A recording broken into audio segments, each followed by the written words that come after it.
Hey, this is Alyson. I am here with Breht, and you are listening to Red Menace, and we are coming to you with a special episode, I guess, that we figured we would put together to just discuss the election and the results of the election. If you're living under a rock, then you may not know that Donald Trump won both the electoral vote and the popular vote. The Republicans control the Senate, and it also looks very possible at this point that they might take the House as well. So that's kind of where we're at. We have some thoughts about it. I'm sure you all have some thoughts about it. Kind of briefly, this is obviously a situation that I don't think was unpredictable. The polling, to the extent that anyone believes in polling anymore, was pretty neck and neck. It was not clear who was going to win looking at it from that. I don't think anyone had Trump winning the popular vote, admittedly. But, kind of broadly, I think my thesis going into this, and I imagine Brett's is going to be pretty similar, is that the Democrats ran a historically bad campaign, essentially. Just absolutely one of the worst campaigns that they probably could have run strategically. And that's what got us here. And I think it's worth commenting on this. I always say this when Breht and I talk about electoral politics. Neither of us are electoralists necessarily, but, at the same time, these things matter. And I think really importantly, everyone's trying to get their take sort of in retrospect about what happened here, right? And currently, the Democratic Party take seems to be it's everyone else's fault besides ours. In particular, it is the fault of the left. It's the fault of caring about social issues at all. It's the fault of, kind of all of these things. And so, I think it's worth making an intervention right now and taking the time to kind of comment on this and, give our perspective and try to come at it from a materialist perspective with a obviously socialist and communist bent to it. So it's kind of how I'll lead into it. I think Breht and I want to talk about quite a few of the same things. I imagine our perspectives are very similar, but I'll toss it over to you, Breht, see if you have any kind of opening thoughts on your end. Yeah, let's get into it. So I think the first thing I would say is, there's an obviously different affective and emotional response from those of us on the socialist left than compared to 2016. I remember 2016, no fan of Hillary. I was definitely a Bernie guy at the time. I was already calling myself a Marxist, a socialist, etc. Rev Left started in 2017. So, as Trump was being inaugurated, Rev Left launched our first ever episode. But I remember being taken aback in 2016, emotionally invested in the outcome, was anxious, was hurt, in ways that now I've just been so beaten down by this system and so hardened to its machinations that I actually, there's this liberating sense of not being emotionally invested at all. And how I put it is, you're watching half the country melt down in despair, the other half jerk off with false hope of real change that's not coming. And then the rest of us are just sitting here calmly observing, preparing, accepting what is. And it feeds into my broader idea that what has to happen is that we are in a crisis period. This has happened many times throughout American history. It's probably started formally in 2008 with the Great Recession, but you could even see maybe the prelude with 9/11 and the War on Terror the end of the 90s, right? Captured by shows like The Sopranos, where in the very first episode he says, do you ever feel like you at the end of something? And then he was giving voice to this sort of pre-9/11 zeitgeist that the 90s were this sort of dead end. And then 9/11 happened and the War on Terror happened. And then 2008 financial crisis happened. And ever since then, the entire neoliberal project globally, but also nationally, has been limping in zombie form. It's continued on in zombie form. And so there's that element. And what has happened now is that we are at the end of neoliberalism. This era is dying. It's probably already dead. And there are two possible responses to the death of neoliberalism. There is a broadly conceived left, you can call it left populist response. Populist in this sense just meaning meeting people's material needs from a socialist or even social democratic perspective, right? There is that broad left-wing solution to neoliberalism, which is some form of socialism. And then there's the right-wing fascistic faux populism, the scapegoating, the punishing our enemies, the feelings-oriented fascistic response to neoliberalism.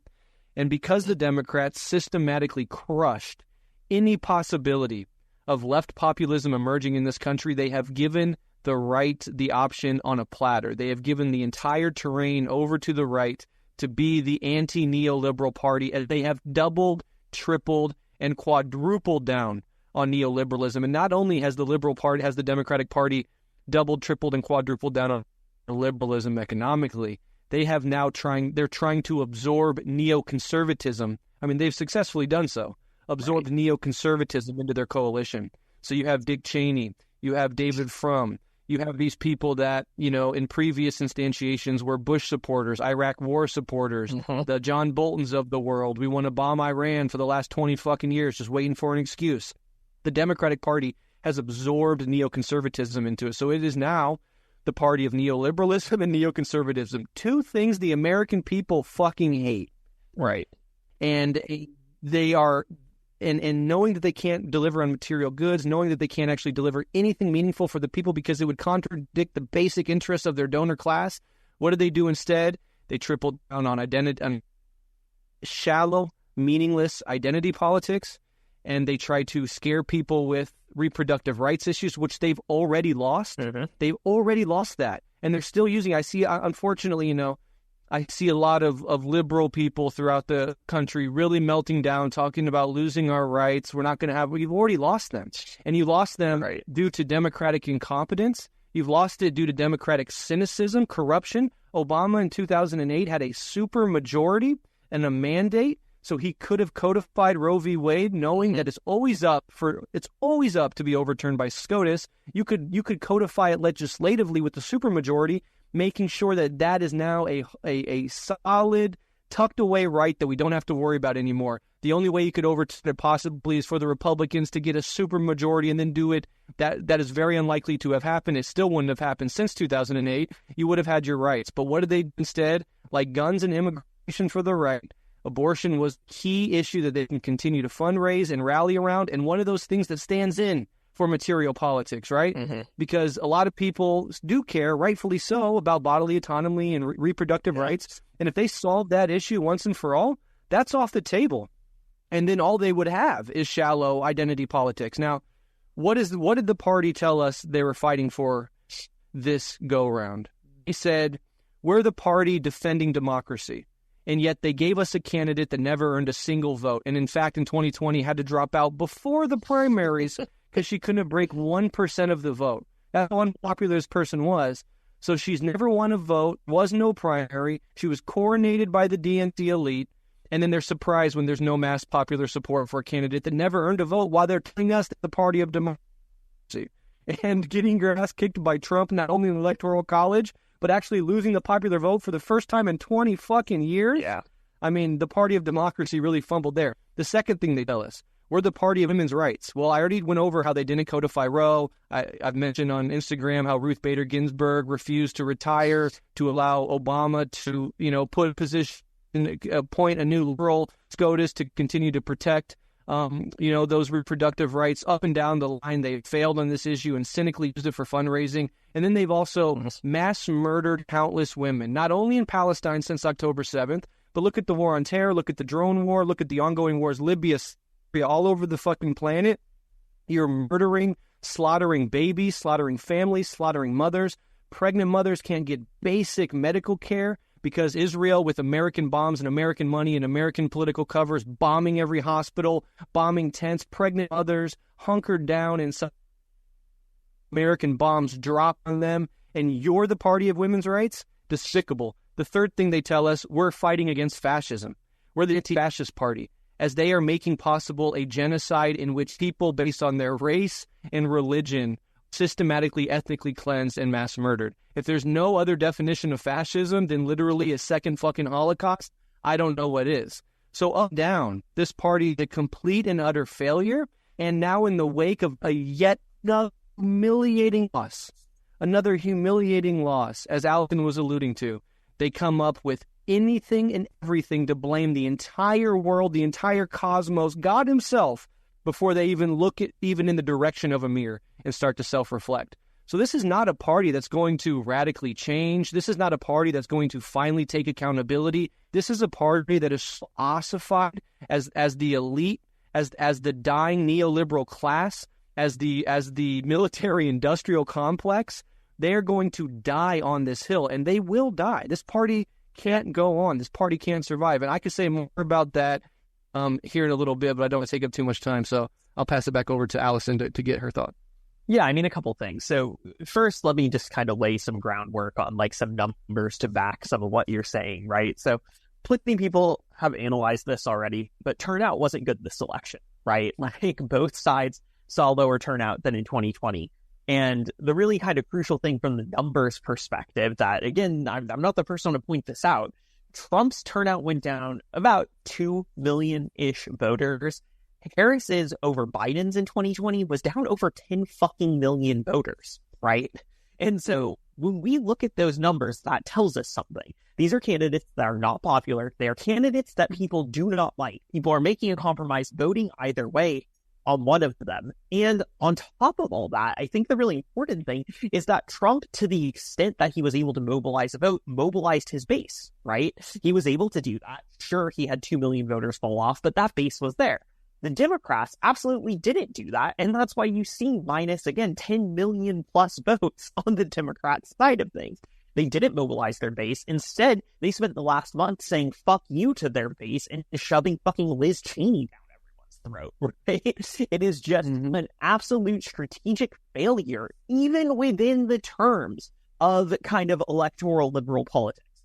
Like, who the fuck thought the month before this, let's pivot as hard as we can to neoliberalism to win like 10 Republicans who read The Atlantic every day? It is just fucking beyond me, right? It is this insane strategic decision that they made, and it played out that way. So what do we do with this, right? I think, Brett, you're correct. This is the end of neoliberalism in a sense, but I want to qualify that slightly in that this is the end of any broad support for neoliberalism, right?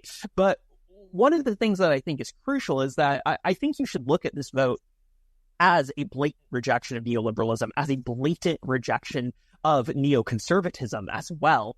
But let's like very, very, very much clarify that Trump doesn't break with either of these things. Right? Trump's policies in functionality will likely be in line with both of them. He put fucking neocons into his cabinet, and he has consistently pushed in a neoliberal direction in terms of a whole host of deregulating policies and an openness to privatization. So it's not like that impulse isn't there, but the difference is that Trump says he's opposed to those things, right? And so at the end of the day, people are much more interested in that than voting for the person who runs proudly on neoliberalism and neoconservatism. And I think that's really important for us to look at. What this really comes down to, though, is that the neoliberal consensus, basically, again, since the Reagan era, has left people in a bad spot, right? It is just a simple fact that people are economically desperate, and this election is a reflection of that. That is what voters said in exit polls over and over again, was that the economy was their biggest voting issue. And plenty of people want to brush that off, but that's real, right? People are fucking struggling in this country in a very real way, and there is a rage that comes with that. I think in response to that, the messaging out of the Democratic Party from their fucking, their various think tanks and their stupid social media voices like Will Stancil have been, actually, the economy's great, you're kind of hallucinating that things cost more and that things are actually bad. And you tell someone who can't afford to pay their rent and afford food and medicine that, they're going to say, fuck you and vote for the other guy, right?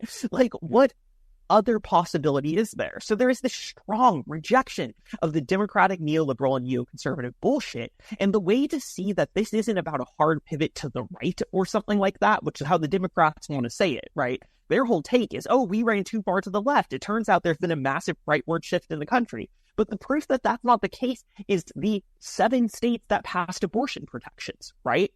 The proof that that's not the case is the fact that states that went hard for Trump passed minimum wage increases and worker sick leave. All of that is completely indicative of the fact that people want politics that have traditionally been associated with progressivism, but they are not willing to vote for the Democratic Party to get those, who doesn't even pretend to fucking want those things anymore.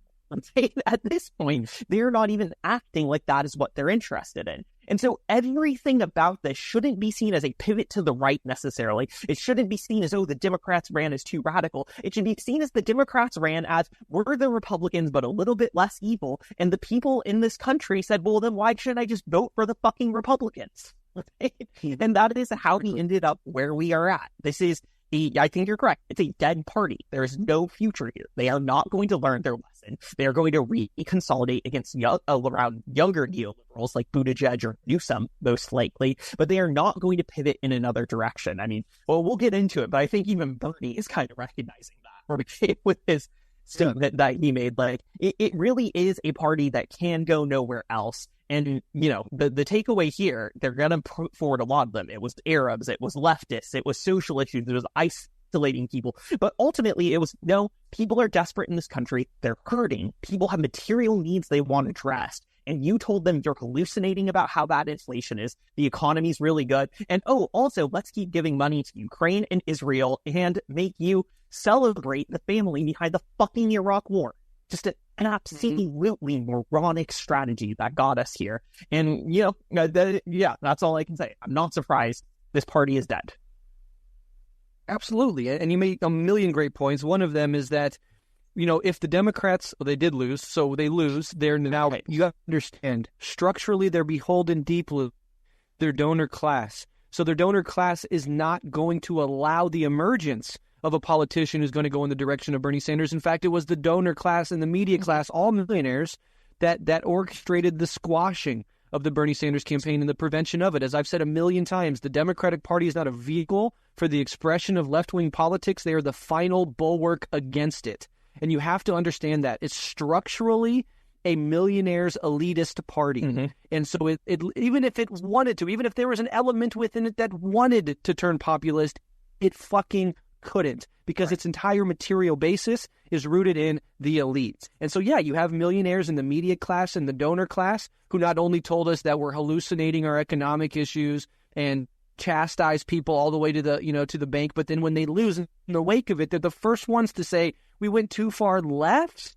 You went too far left in what fucking way? But that's all they can do. They're redoing the 2016 Hillary loss. You know, and it was like monumentally absurd how they would not reflect upon their own failings after Hillary, and they did the exact same thing down to Hillary's consultants helping the Kamala campaign, right? They ran the same fucking campaign again. They will never fucking change. They structurally can't change, and it's against the material interests of the people who run that fucking party to change. So they will never fucking do it. And yeah, they lose, it's the left's fault. They win, that's proof we don't need the left. That's how this party operates. And sooner Americans, people on the left, anybody that considers themselves a progressive in any sense, wake the fuck up to that and see the Democratic Party as your motherfucking enemy, right? Mm-hmm. As the left wing of the Republican Party, as the second Republican Party, you're going to continue to get defeated, you're going to continue to get losses, and you're going to continue to amplify and hand power to the worst motherfuckers on the planet in the Republican Party and the fascistic impulses that it embodies. So, I mean, I know we're kind of speaking to the choir when we speak to our audience about that, but I know we have to re-entrench that point of view, and people listening obviously go out and tell people in your life that this is the case. You know, well-intentioned liberals and progressives in your life, that this is a dead-end party. Right. Nothing good will ever fucking come of it. How many cycles do we have to go through before we realize that? I mean, how many times does our face have to be, how many times does Lucy have to pull the football away before we stop giving it a kick, right? So the Dems basically, as I've said earlier, they're positioning themselves in the era to try to be the pre-Trump Republican Party. They're trying to be the pre-Trump Republican Party with the addition of the most annoying, grating, and divisive identity politics possible. Yep. So it's the old school Republican Party and the most annoying, wealthy, suburban, upper middle class, own their own home liberals wagging their fucking face in your face when you use the wrong word. And they think that's going to be a message that appeals to the masses. It doesn't. It never will. That's why they're a failing party. Too many contradictions within it. And one of the signs of a fucking dead society, of a political system on both sides that no longer works, is what I call the ping pong effect. That the American people are given two shitty choices, so they pick one, right? Let's say they pick Obama after Bush. Obama comes in, recession, a hope and change. We're ending the wars.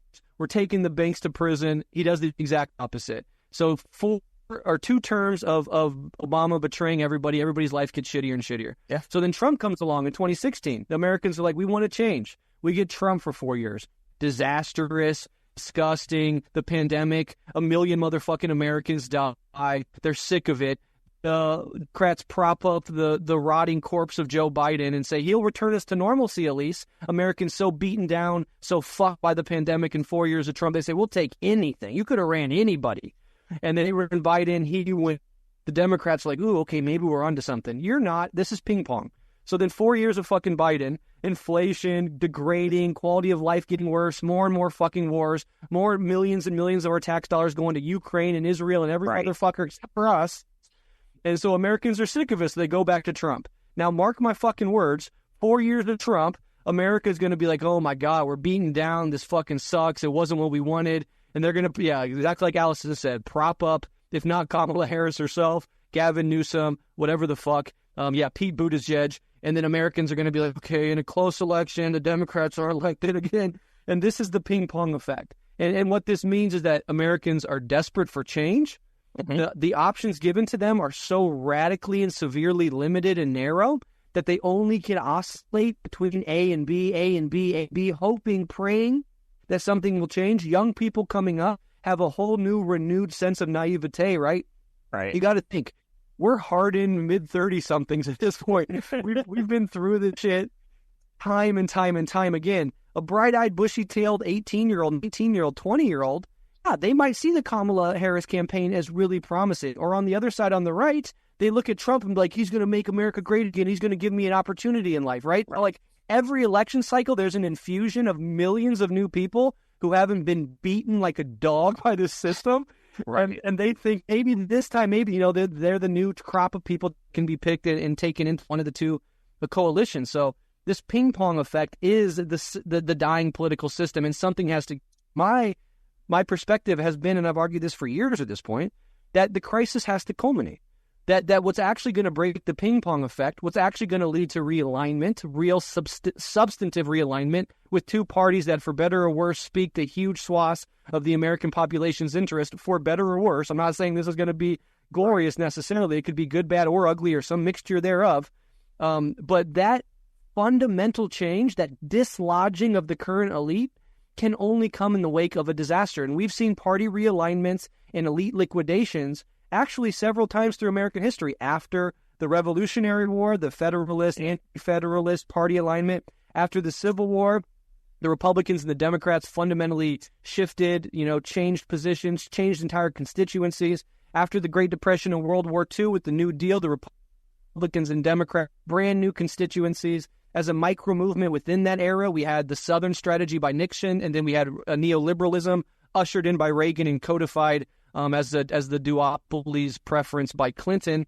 In all those instances, you do see a disastrous sort of contradiction that has tried to be wrinkled over, burst asunder, create massive conflict, economic collapse, war of one type or another. We had a Revolutionary War, then we had a Civil War, then we had a World War, right? And in the wake of that disaster, is there the opportunity for change? So it's not that I'm advocating for a disaster. It's not that I want a crisis to happen, but it's just inexorably in the logic of the system itself that's the only thing that dislodges the status quo, really. Like what we're seeing now, and Alyson was saying Trump's not a real solution. She's absolutely right. What we're seeing now is just a moving around of the deck chairs on the Titanic.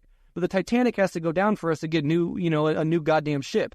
And what Trump is doing, and what got him over the edge this time, convinced a lot of people with the help of people like Joe Rogan and stuff, is that I watched the 3-hour interview with Rogan too because I'm curious about it.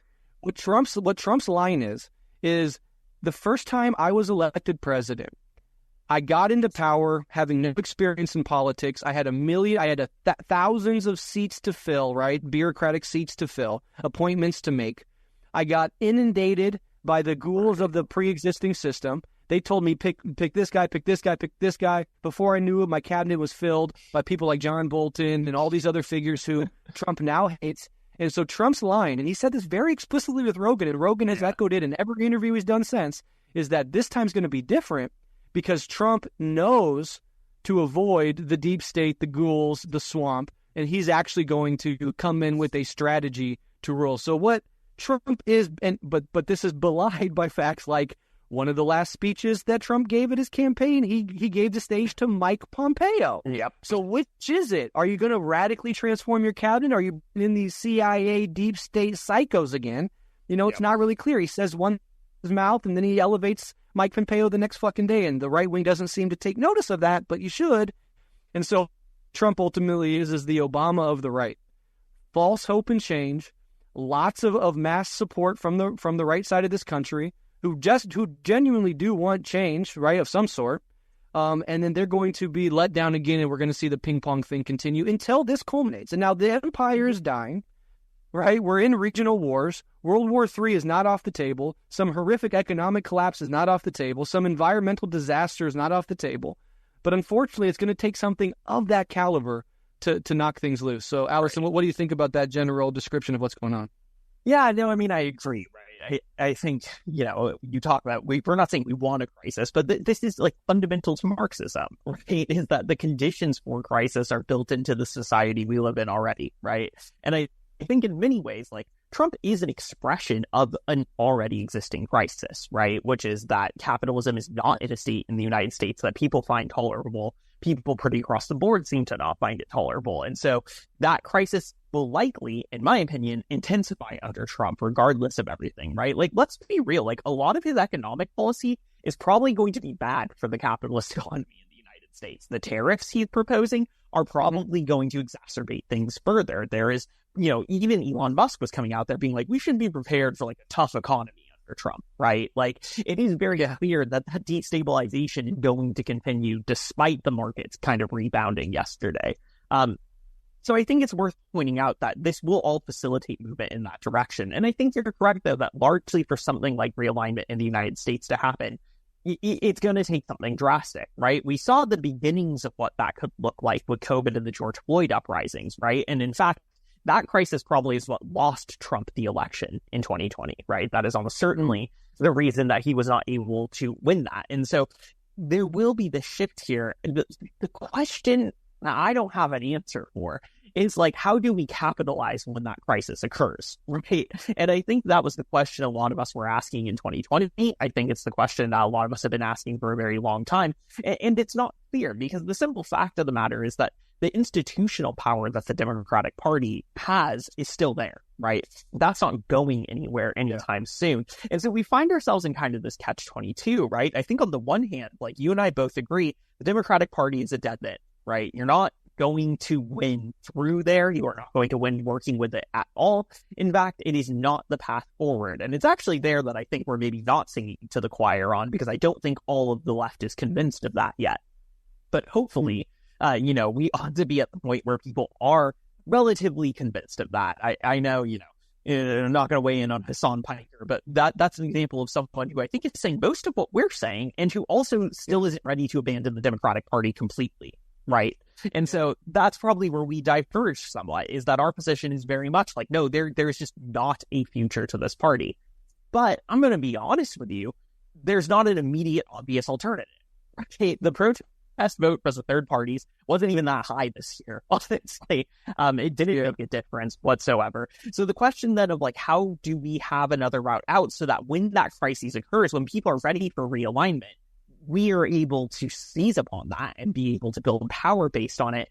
Man, I just don't have a good answer for that. And I think if you're someone who is invested in the idea that we need to move beyond the Democratic Party, that is the question to be asking right now, right? That's what we need to spend our time hashing out and figuring out and getting a path forward for. And I know many people are doing that, right? Like, criticisms that I have of the DSA aside, that is essentially the position of like the Marxist Unity group in DSA, right? Like, they are this party builder faction where it's kind of like the most urgent thing is to get this alternative that is a party up and running. So people are wrestling with this, but I do think that's kind of just like the question we need to deal with now, because when crises come, what we've seen is that if you're not ready to seize upon them, they're not going to go anywhere. Frankly, I hate to say this, the wins we made in 2020 are gone, right? They were not permanent. And even the organizational capacity that we built is by and large gone. So in my mind at the current moment is largely one in terms of preparation and what we need to be doing. If we can accept, and I hope we can, that the Democratic Party path is dead, then what are our next steps? Those are kind of the questions I'm wrestling with right now. And I'm sorry, I don't have an answer for you, right? I think these are debates we're going to have. There are essays to be written. There are arguments to be had between different organizational circles that will hopefully be generative and productive. But I think that's like the question of the moment that we need to be able to kind of coalesce around, at least.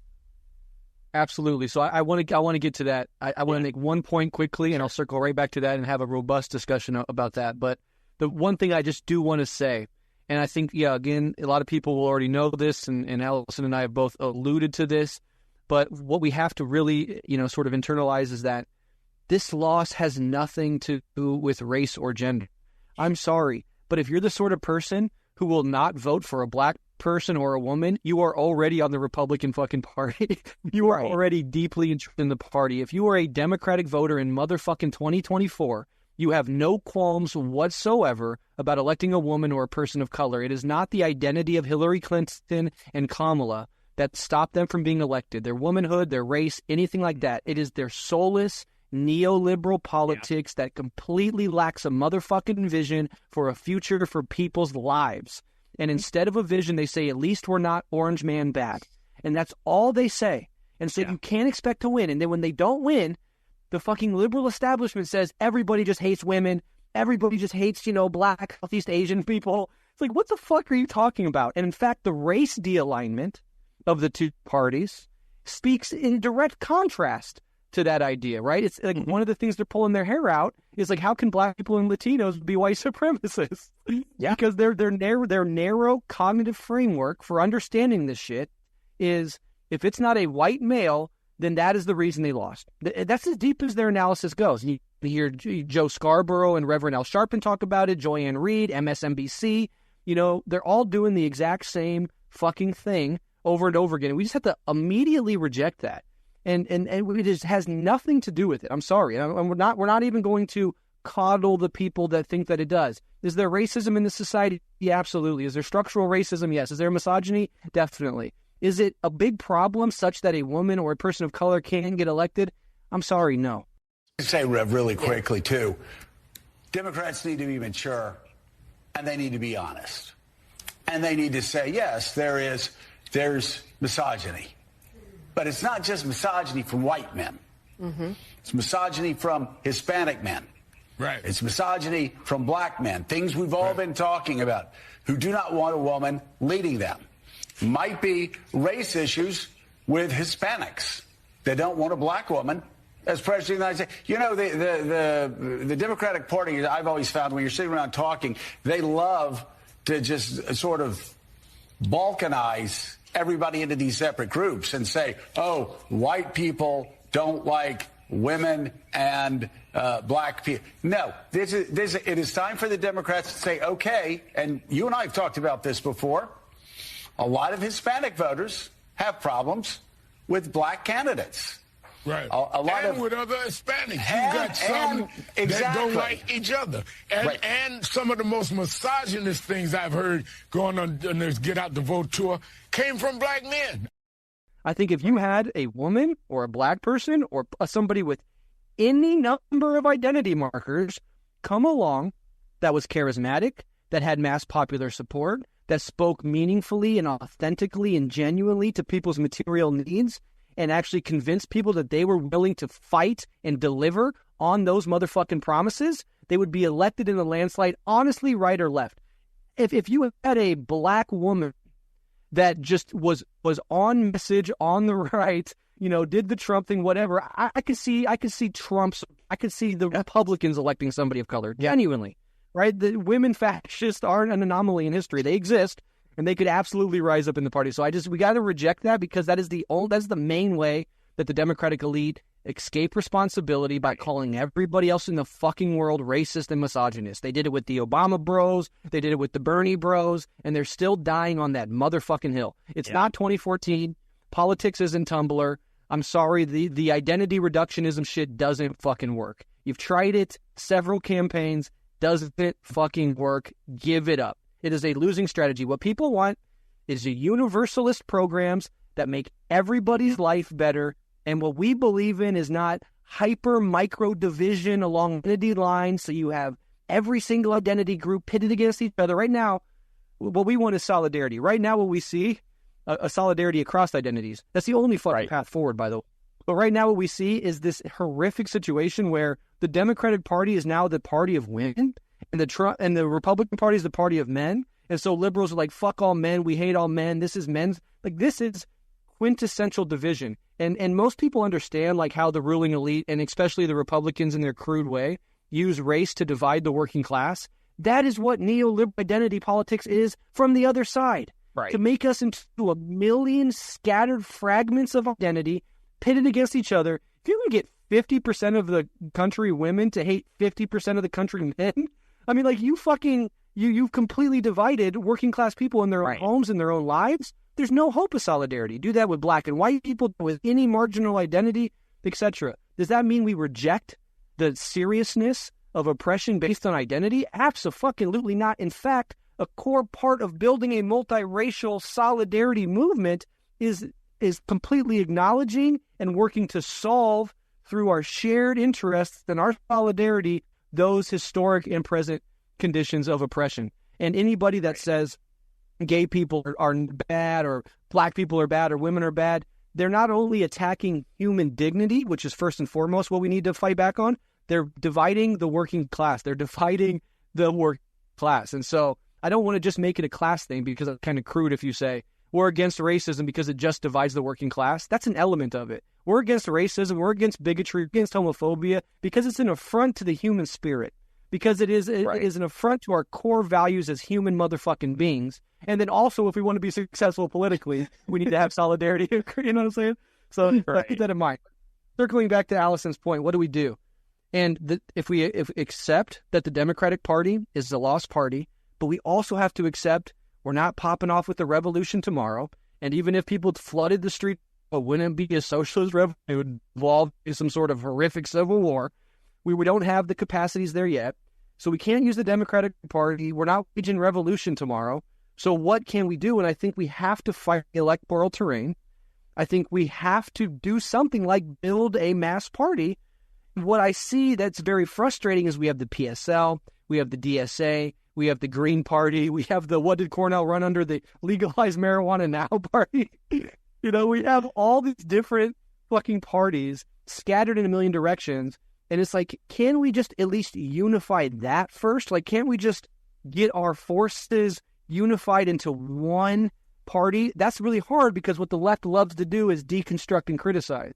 So you try to get, try to get Marxists and democratic socialists and progressive social democrats and people with anarchist leanings and anti-imperialists. You can get us all on the same page. It's incredibly difficult. But my God, we have to grow up and do something like that. The only way that you can break through in American politics, as far as I see it in the near future, is combated on the electoral terrain. And it can't be, the Green Party earned 1%, and Cornel West got 0.01%, and the PSL got 0.2%. And it can't be that. It has to at least be like this one fucking party that represents this huge block that we could broadly call the anti-war socialist left. Coalesce into that, and then we have struggles within it. And you can kind of see, actually, the DSA kind of does this, right? They have their different caucuses. They have kind of like line struggle within a broader party. I'm not in the organization. I can't speak to, how effective that is. But I think it is like gesturing towards something that needs to happen more broadly. And so I think the solution is we have to coalesce around something like that in order to go after regular Americans with charismatic leaders, a coherent narrative, and a message that speaks to their actual material needs. We can't replicate the problems of the Democratic Party by being this hyper-academic, jargony, deconstructionist or nuanced or postmodern party that just leaves regular people feeling cold and confused. We have to coalesce and directly speak to people's material needs. And honestly, this message, our economic program is working class economics. We're going to give health care. We're going to give education. We're relieving debt. We're raising the minimum wage. We're backing unions. We're doing that on the economic front. On the foreign policy front, we are against war. Now, you and I would say we're anti-imperialist, and there's an important nuance to make, right? Anti-war versus anti-imperialist. The anti-war is too vague. It's like a liberal could say that, but be against certain things. Like, we're anti-imperialist. But when we speak to broad masses of people, if we just say, here's our working class economic program, and we're anti-fucking war, and all the money we spend on all these wars, the trillions and trillions of dollars we waste murdering people around the world for global hegemony, we're going to stop that, and we're funneling that money to create the highest quality of life possible for the most amount of people in this country right now. That's a winning fucking message. That is anathema to both the Republican and the Democratic Party, but that message in a nutshell is a winning fucking message, but it can't be delivered unless we actually have a presence, a coalesced presence on the electoral terrain, in my humble opinion. But Alyson, if you think I'm wrong about anything, please correct me.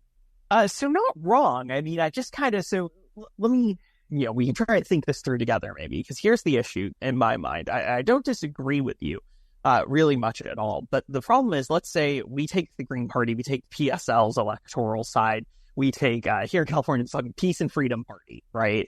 In some places, Working Families Party, which is mostly just an extension of the Dems, but sure. Let's say we take all of these smaller parties and we get a single electoral platform together. That's still fucking absolutely insignificant, right? Like that number doesn't matter. And so I think that puts us in like this very tough situation where, yes, I think I've probably softened on this. I think we should compete in the electoral arena. I just think it has to be independently, right? That is kind of increasingly where I land. And so the question for me, though, then is how do you get the ability to enter that? Because these groups are trying to do that, right? Like PSL, they're not going to get into fucking PSL, but they have a presence, right? And they are trying to make these interventions electorally. And so we find ourselves in like a really tough place. And so I'm going to just like, I might be like slightly vulnerable here. I'm going to talk about my experience organizing, and it might overlap with yours some too, because I think this is like a thing that people are trying to wrestle with, right? So, you and I both were associated with the Marxist Center, right? And whether or not people know what that is, it doesn't matter.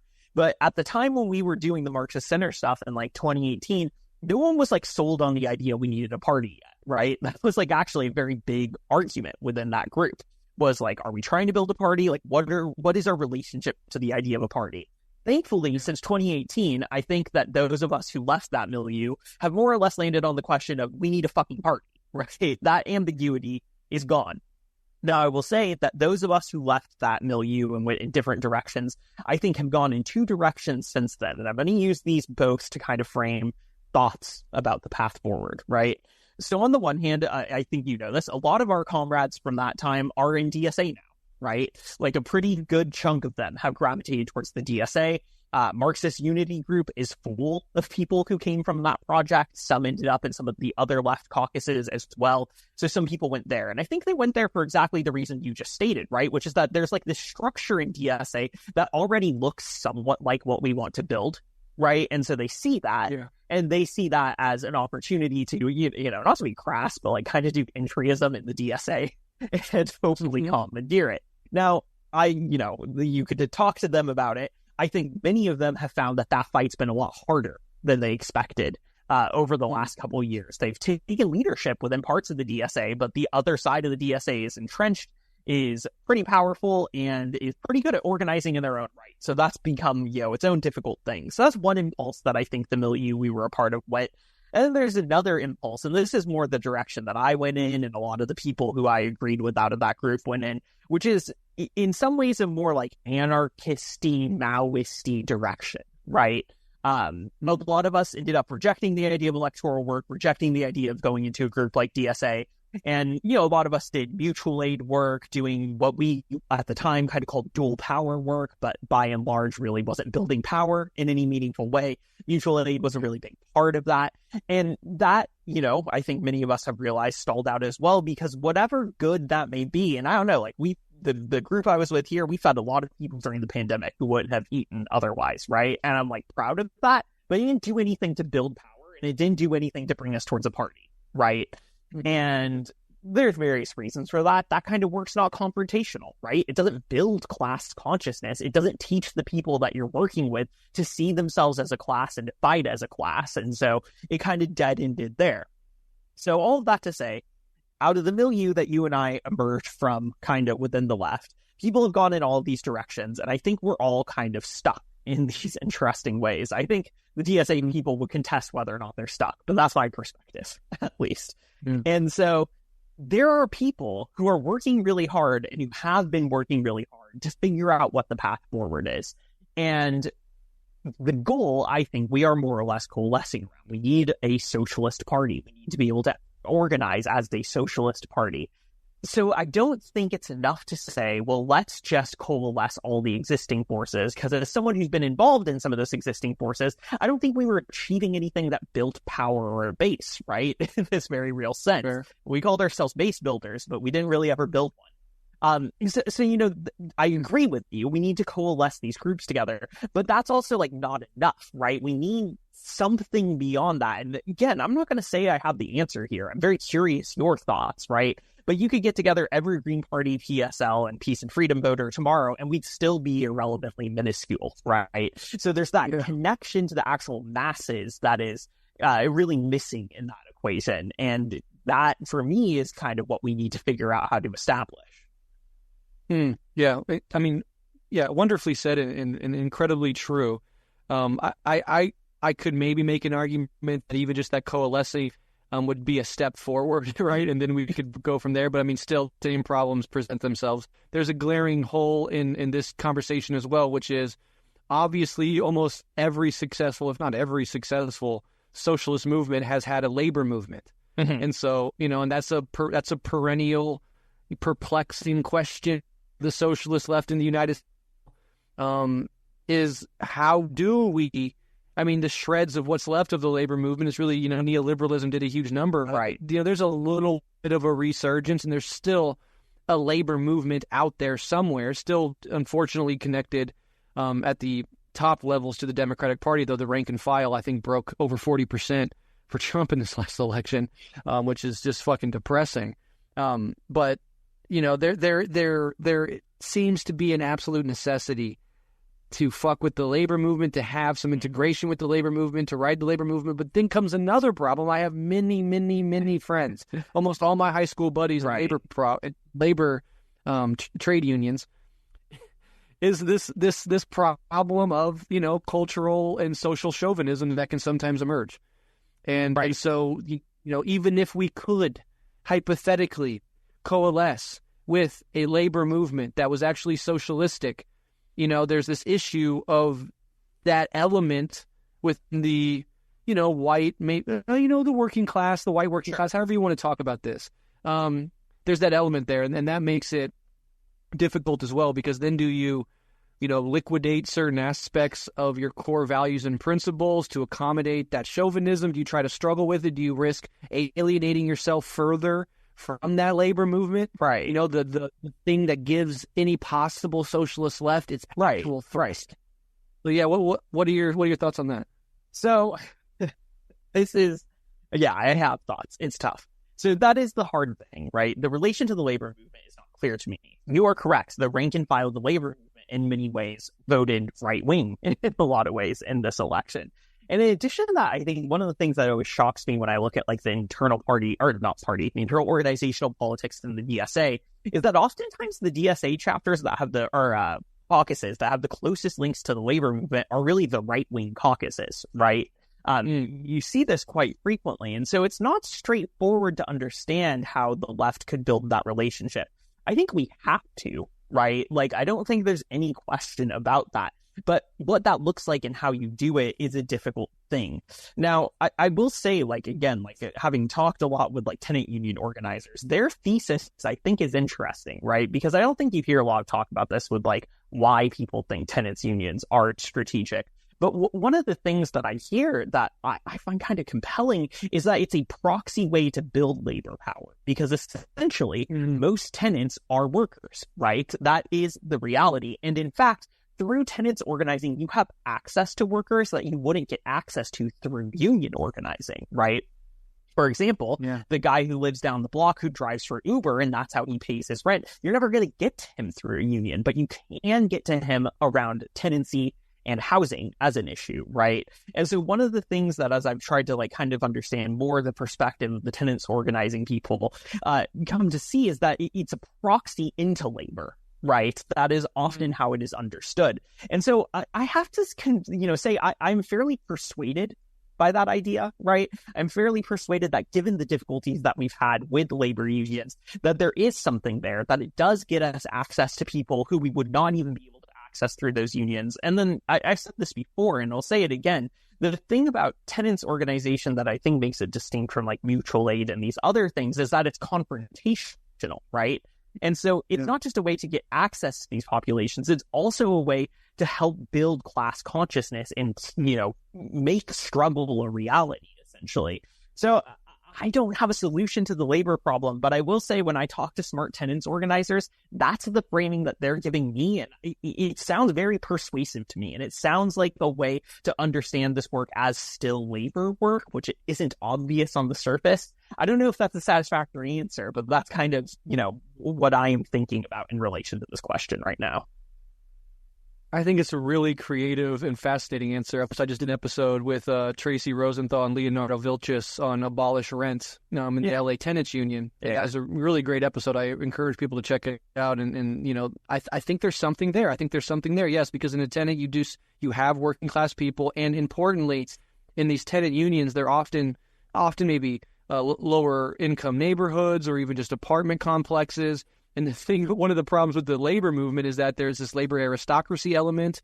And, some of my friends, I have a close friend who's actually younger than me. He's one of my best friend's little brother. And he got into a steam fitter union at age 18. Nice. And the motherfucker lives in a big ass house that he owns, drives a $70,000 pickup truck, has reactionary social sentiments, and, is not necessarily interested in revolution. He has a pretty motherfucking comfortable spot in the hierarchy of class society. And so that's going to be a problem when you get to these, really robust trade unions, and there is this progressive streak within them, do have business raising aspects, but for a bunch of variables, culturally, historically, internationally, there are these issues of, if nothing else, on top of the other issues we've talked about, this comfort level. And then people that own their own house on a nice plot of land and just paid off their brand new truck, they're not looking to risk it all for revolution.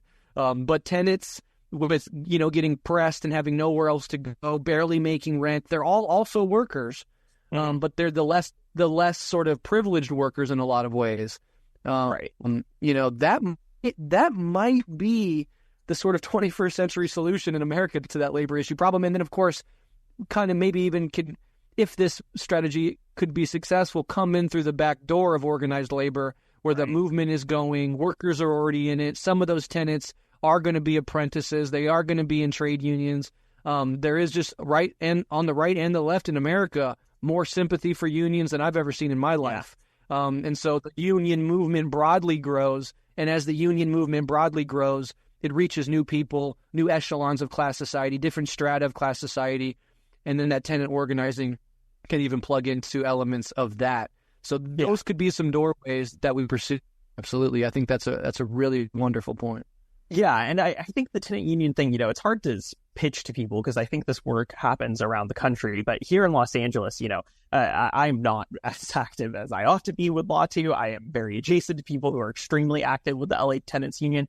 And it's the biggest thing here, honestly. It is huge. The size of it, the ability it has to mobilize people, both for, kind of confrontational protest work, for confronting landlords directly, the ability that has to mobilize even for recently just potlucks and garden parties to improve things. Like, it's really hard to overstate how much, if I had to point to something here in Southern California that is probably like the seed of something bigger, it is that union, right? And I know that other labor unions across the country haven't necessarily gotten quite as big, but up close, I don't know. Like, I really think that is very likely the path forward in a lot of ways. And so that's not to say that, like, oh, we should just do tenants organizing and never think about any other kind of work. But again, there's this thing that I keep getting at, which is this gap between our aspirations and where we are now, right? And I do think that will probably be central to that gap, at least. Absolutely. Yeah, food for thought. When I look around the landscape, obviously it's not LA, it's not the second biggest city in the country, but I live in Omaha, the 41st biggest city in the country.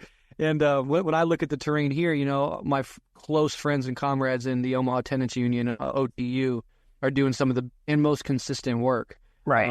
And so there's and have brought people over through their political education apparatus and their struggle, to be very sympathetic to socialist ideals. And it has its own issues, and there's struggles, and there's tenants that are obstinate, and there's all those problems. It's always going to be there. But I think people should think deeply about that as a real possibility. So there could be a coalescing, a tenant organizing focus. I think that if we have any plans from this moment right now in the very bleak condition that we're in, I think that is, out of the ones that I'm familiar with, the most promising. Yeah. Let's touch on a couple more points here. Maybe we can do this a little quicker, because I know we're coming up over an hour here. Couple points I wanted to touch on and get your thoughts. One is, maybe 3 points I want to toss out there, but I'll share one at a time. Well, one is, where do the parties go from here? And I think we've already, the Democratic Party, it is for all of its issues we've already talked about, there's this problem of just being too big of a tent, fitting too many contradictions instead of it, and it's already ripping and falling apart in part because of that. But on the Republican side, there's a genuine problem of a post-Trump Republican Party. The Republican Party is going to have an identity crisis in lieu of Trump. And some people say, well, they're just going to elevate Don Jr. or J.D. Vance. And I just don't think that those people or anybody else that you could come up with in the Republican Party elite have what I call the sauce, the juice that Trump has. They're not as charismatic. They don't have the mass popular support. They just don't have this intangible quality that this son of a bitch has. That is almost inexplicable to lure people in, ramp people, inspire people. So I just don't think it's going to be as simple as finding Trump 2.0. It's going to be a real problem. And there's still elements within the Republican Party that are fighting against the emergence of whatever weird conglomeration Trumpism is turning out to be. Trump himself, I think, is racked with this identity crisis. Do we move in the direction of the new right? Do we move away from the Republican elite and the deep state? Do we double down on militarism in some areas but pull away in others? This is a identity crisis fraud that is being held together by the glue of Trump's personality, but in lieu of that is going to have some real issues. And so it speaks again to the crisis culminating and what comes after it. There's like a dealignment that's happening that might be a prelude to an ultimate realignment, but a crisis again might be have to be cast to that. But do you have any brief thoughts on where the parties go from here, or even just that identity crisis within the Republican Party?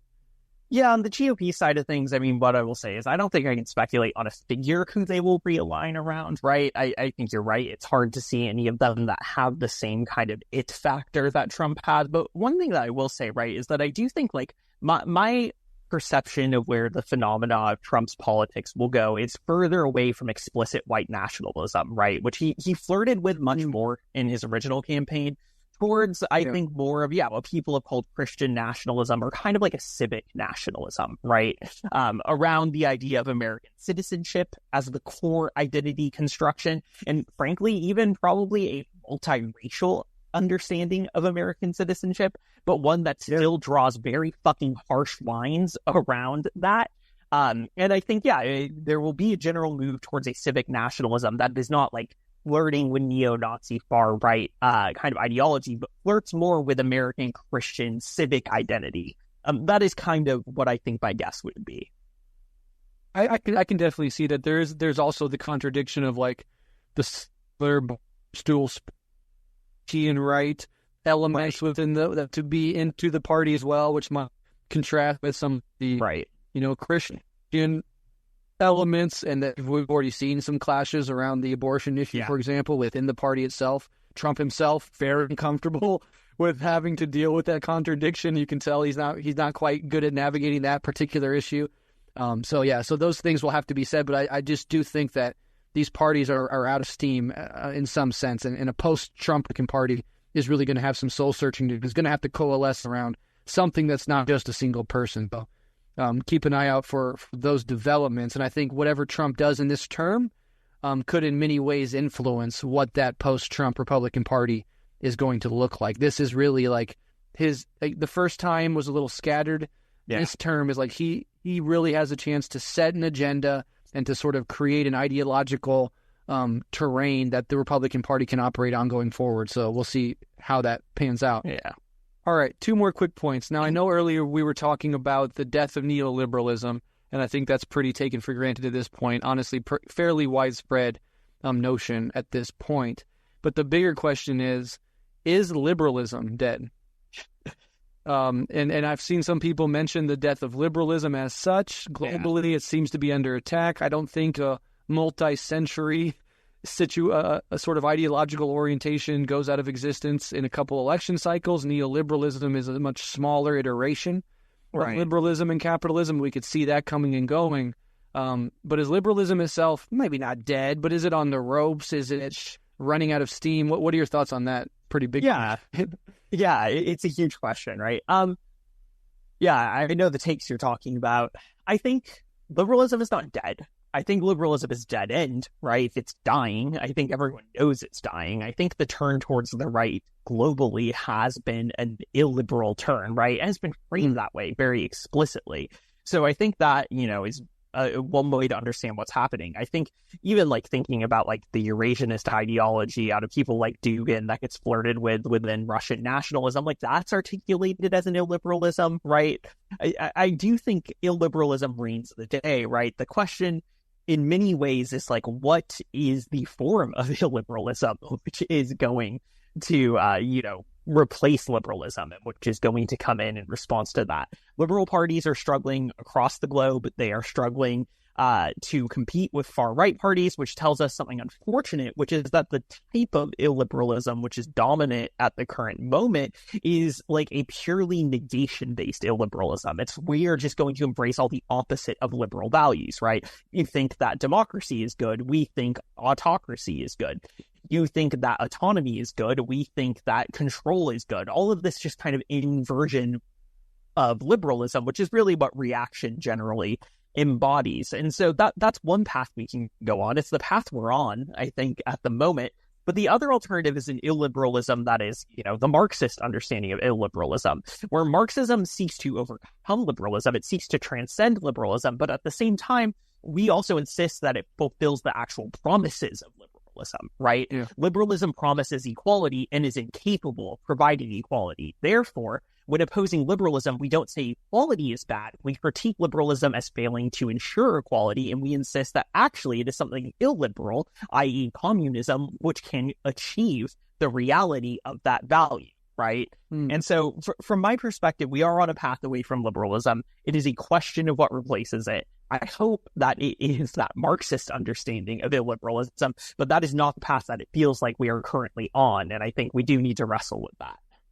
Yeah, absolutely. Beautifully said, and I genuinely agree with that examination of the situation. So we'll see. But yeah, the forces of illiberalism are rising, and they are right-wing in nature overwhelmingly. Right. But, also that right-wing illiberalism can, reach its sort of contradictions and help spur the left-wing version of liberal transcendence. So, these historical processes do tend to play out in that sort of way. So we'll see.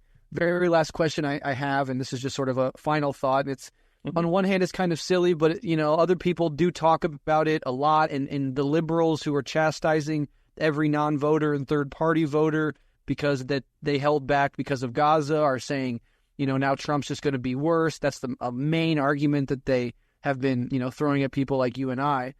So the question is, now that Trump has won, certainly Israel undoubtedly sees it as a victory. They see this as absolutely good. But there is this interesting element, and I'm not saying that this is possible, but you do hear it. And I've actually followed people on the right wrestling with this idea because, there's lots of America First people that don't want to support Israel. There's lots of straight up anti-Semites on the right that don't want to support Israel. So one line of argument is Trump, either there's the right-wingers that are saying he's fully taken over Israel and the Jews got him, blah, blah, blah.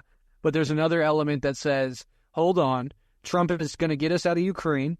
Right. And Trump is naturally and instinctively inclined to not like messy foreign affairs that weigh down his administration and, importantly, fly in the face of his ostensible core principle, which is America first. Mm-hmm. And if you're shoveling billions of dollars to Israel, you're getting sucked into a regional, maybe even a world war, that at some point, Trump may let it rip at first, but at some point it gets very messy for Trump. And it drags down his administration, maybe, causes chaos within his coalition, again, flies in the face of his core values of America first. So what is actually the prognosis or the possible trajectories of the Trump administration on Israel? Without being obviously naive, we know for a fact what Kamala would be: more of the same, more of the Biden, more of the deep state, military-industrial complex, Zionism. We know for a fact that it would just be a continuation, more or less, of the Biden policy and of the broader Democratic policy. But Trump is a little bit more of a question mark. So, do you have any thoughts on that? Yeah, I mean, so I do think he's likely to be worse. I think the question will have a clearer answer when we see his picks for the cabinet, right, in foreign policy positions. That will give us a much, much, much clearer sense of exactly where he's at, how he is approaching things, how he feels. I do think, again, I don't want to be naive, I think he's more movable than Harris would be. I really do too. I really do.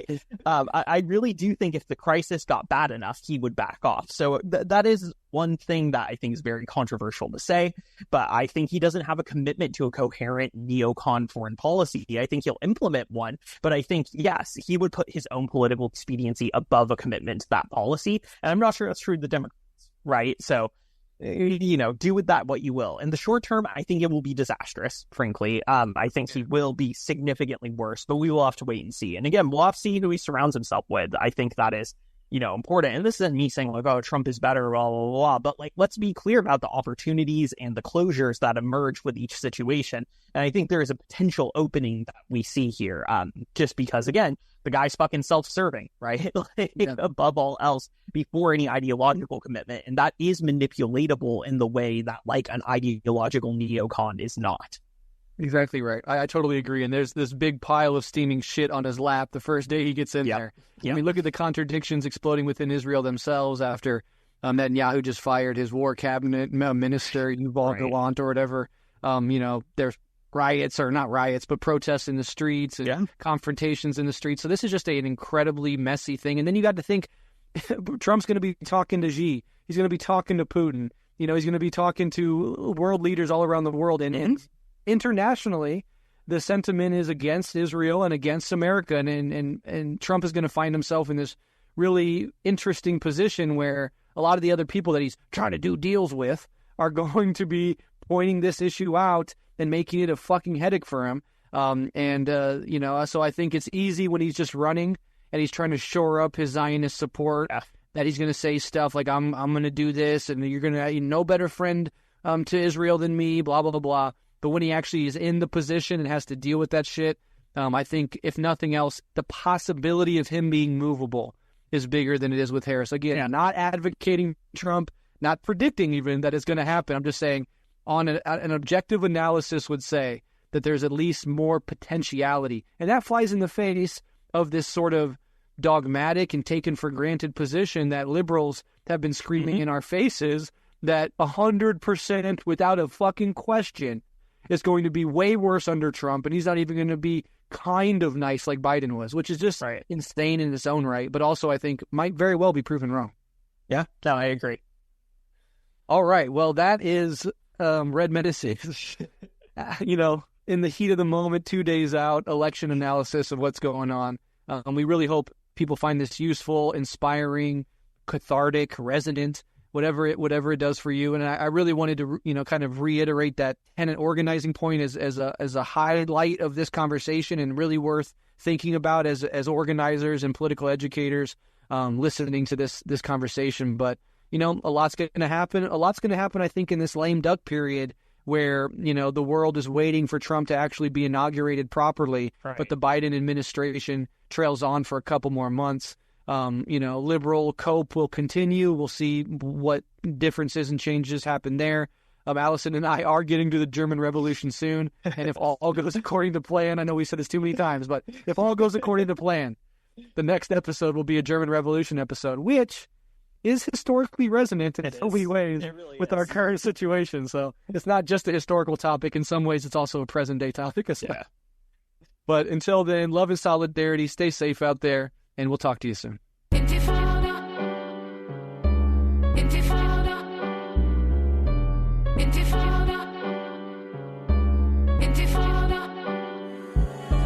Once upon a time in the little Middle East, there was a fascist settler entity on a killing spree. They pillaged the innocent villagers to steal their dignity. It's simple, this literal misery's a thrill to industry. In case you're wondering, the place is Philistine. From little Italy to Greece and the streets of the Philippines. They know the name, even Algeria felt the guillotine. Cause ignorant idiots sit and wish to bring them to their knees. When it's like that, they even kill children holding white flags. It's quite mad, clear the only choice is to fight back. No, we are not scared. No, you cannot kill us. Resistance forever on behalf of those not with us. A moment of silence for DJ Khaled. It's clear the counterculture is forming. They seek to harm it. I bet they fear this verse and the words that the people chanted more than the songs charted from feeble, deceitful artists. This is you can call it what you want, isn't. This is more than just a song, isn't. People aching to be free. This is more than faces on TV, isn't. When we shut down your factory, and shut down the university, your politics is too cordial. It's intifada if your genocide's the new normal. Once upon a time across the cities of the West, millions were stressed to see civilians oppressed by billions invested in these industries of death. They tried to talk, but the politicians didn't seem impressed. With horrid lies, try to remove me from Spotify, but the bottom lines I refuse to be colonized. Go against the system, can jeopardize your salary. Call us the generation that terrorized the factories. Shit, Kendrick and Drake wouldn't know there was a genocide. You would think 40,000 people never died. There's no excuse now cause everything is televised or on the phones where the rest of us are mesmerized. Isn't it quite amazing all this synchronization? We will force their hands though the liberals like waiting. They didn't sympathize though until the sky caved in with enlightened bombs bringing civilization. You can call it what you want, isn't. This is more than just a song, isn't. People aching to be free, this is more than faces on TV, isn't. When we shut down your factory, and shut down the university, your politics is too cordial. It's intifada if your genocide's the new normal.